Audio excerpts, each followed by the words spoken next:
खिसियाइल, भोरही से लगे न बारू हमरा आइल। ए काहे धनी बारू खिसियाइल, भोरही से लगे न बारू हमरा आइल। ढेर जन बोला मन थोर कैला हो मन थोर कैला, ढेर जन बोला मन थोर कैला हो मन थोर कैला।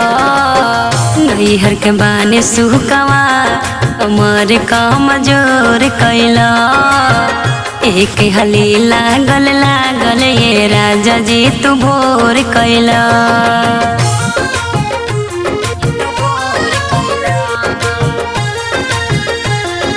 Music by Rajesh Sammu.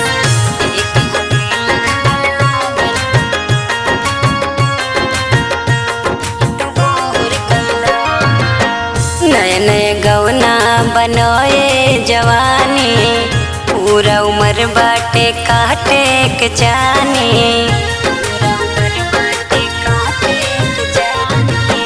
नए नए गौना बनोए जवानी, पूरा उम्र बाटे काटे के जानी। हम तो जानतानी माजा तोहके मिलत होई, जब पलंग ये धानी खूब हिलत होई। पन में हरिला कैसे मन कठोर कैला ओ कठोर कैला।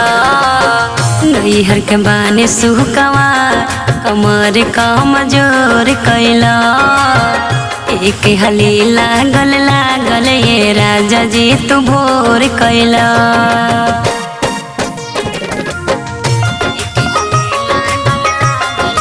बालाजी स्टूडियो दिल्ली।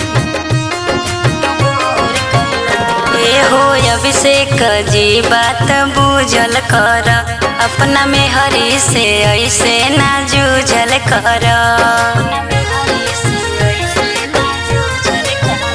ये हो अभिषेक जी बात बूझल कर, अपना में हरी से ऐसे ना जूझल कर।